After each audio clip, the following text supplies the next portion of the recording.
ആയ ഒരു സയ്യിദ് സമീപകാലത്ത് ജീവിച്ചിരുന്ന മഹാനാണ്. മദീനയിൽ ചെന്നാൽ എപ്പോഴും നബിതങ്ങളെ കാണും. നബിതങ്ങൾ സലാം മടക്കും. ഈ ഒരു 5 വർഷത്തിന് മുമ്പ് മദീനയിൽ ചെന്ന് സലാം പറഞ്ഞു. മദീനയിൽ നിന്ന് നബിതങ്ങൾ മടക്കുന്നില്ല. പൊട്ടിക്കരഞ്ഞിട്ട് ചോദിച്ചു, തങ്ങളെ എന്നോട് പിണങ്ങിയോ തങ്ങളെ? അള്ളാഹുവിന്റെ തൗഫീഖ് കൊണ്ട് ആ മാന ഞാൻ കണ്ടിട്ടുണ്ട്. പേര് ഞാൻ തൽക്കാലം പറയുന്നില്ല. ബഹുമാനപ്പെട്ടവര് ചോദിച്ചു, തങ്ങളെ തങ്ങൾ പിണങ്ങിയോ? മദീനയിൽ കിടന്നങ്ങ് കരഞ്ഞു, തങ്ങളെ പിണങ്ങല്ലേ നബിയേ, എന്റെ തെറ്റു തിരുത്തിത്തരണം നബിയേ. ഉടനെ മദീനയിൽ നിന്ന് റൗദയിൽ നിന്ന് മറുപടി, അനലർത്തയില വജിഹിംറഅത്തിൻ ഫിത്തിൽഫിസിയൂൻ. എടാ മോനെ, നീ ടെലിവിഷനിലൂടെ അന്യ പെണ്ണിനെ നോക്കിയല്ലോ. എന്നെ ഇഷ്ടമുണ്ടെങ്കിൽ നീ അത് നോക്കുമോ മോനെ? ഞാൻ പറഞ്ഞു, നബിയേ ഞാൻ സിനിമ കണ്ടതല്ല നബിയേ, വാർത്ത കേട്ടപ്പോ അറിയാതെ കണ്ടുപോയതാണ് നബിയേ. പെണങ്ങല്ലേ നബിയേ, ഇനി മേലിൽ ആവർത്തിക്കില്ല നബിയേ എന്നവിടെ കിടന്ന് പൊട്ടിക്കരഞ്ഞപ്പ നബിതങ്ങൾ പറഞ്ഞു, ഇനി അങ്ങനെ ചെയ്യരുത്, ചെയ്യില്ലെങ്കിൽ ഞാൻ നിന്നോടുള്ള പിണക്കം മാറിപ്പോയി. നമുക്കെന്ത് അർഹതയാണ് മുഅ്മിനീങ്ങളെ? എത്ര അന്യപുരുഷന്മാരുടെ ഔറത്തും അന്യപെണ്ണിന്റെ ഔറത്തും പരസ്പരം കാണുന്ന നമ്മളെ നബിതങ്ങൾ എടുക്കുമോ? നിങ്ങളെ നബിതങ്ങൾ എടുക്കില്ല കേട്ടോ.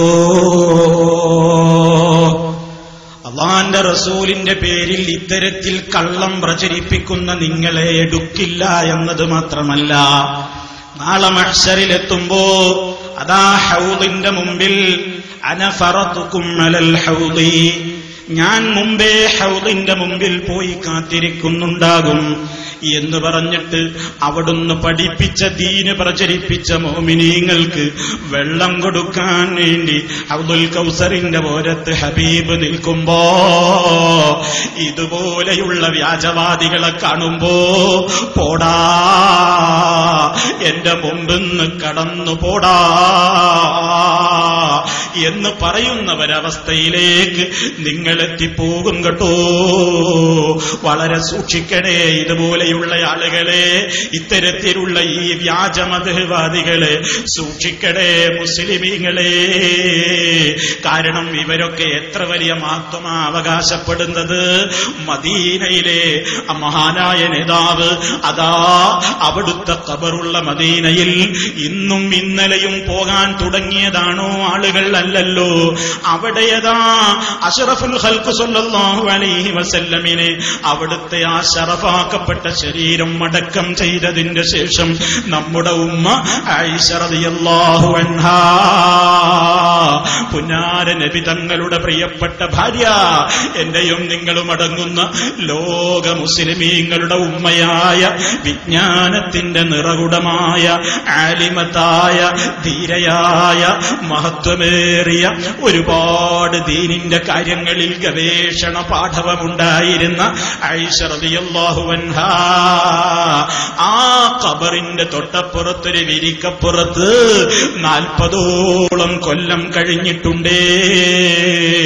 ഒരിക്കൽ പോലും ഹബീബിനോട് സംസാരിച്ചിട്ടില്ല.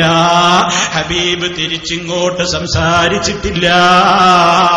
തീർന്നില്ലല്ലോ ഫാത്തിമ, നീ എന്റെ കരളിന്റെ കഷ്ടമാണ് മോളെ എന്ന് നബി തങ്ങൾ പുകഴ്ത്തി പറഞ്ഞ അതാ സ്വർഗീയ സ്ത്രീകളുടെ നേതാവായ ഫാത്തിമ റളിയല്ലാഹു അൻഹാ. പൊന്നാര ഉപ്പയുടെ വഫാത്തിന്റെ ശേഷം 6 മാസക്കാലം ആ മഹദി ജീവിച്ചിട്ടില്ലേ? ഒരിക്കലെങ്കിലും ബാപ്പയോട് മോള് സംസാരിച്ചിട്ടുണ്ടോ? മോളോട് ബാപ്പ സംസാരിച്ചിട്ടുണ്ടോ?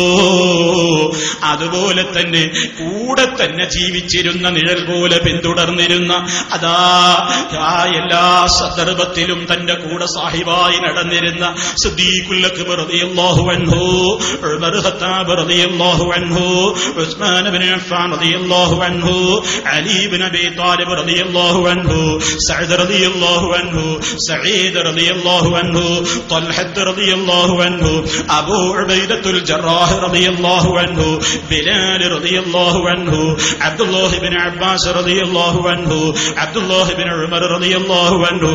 ഇങ്ങനെ വലിയ വലിയ മഹാന്മാരൊക്കെ അവിടെ ജീവിച്ചിട്ട് ഒരിക്കലെങ്കിലും ഹബീബായ സല്ലല്ലാഹു അലൈഹി വസല്ലമിനോട് ഖബറിങ്കൽ പോയിട്ട് ഹബീബേ നബി തങ്ങളെ ഞങ്ങൾക്കിടയിൽ ഇന്ന പ്രശ്നങ്ങളുണ്ട്, തീർപ്പ് പറഞ്ഞു തരണേ, അങ്ങോട്ട് ചോദിച്ചിട്ടില്ല, ഇങ്ങോട്ട് പറഞ്ഞിട്ടില്ല. അവരൊക്കെ പഠിപ്പിച്ച ഇസ്ലാമാണ് സലഫികൾ പഠിപ്പിക്കുന്ന ഇസ്ലാം, അതല്ലാത്തൊരു ഇസ്ലാം ഞങ്ങൾക്ക് വേണ്ട. വളരെ വിനയത്തോടെ ഇതുപോലെയുള്ള വ്യാജവാദികളോട് പറയുന്നു.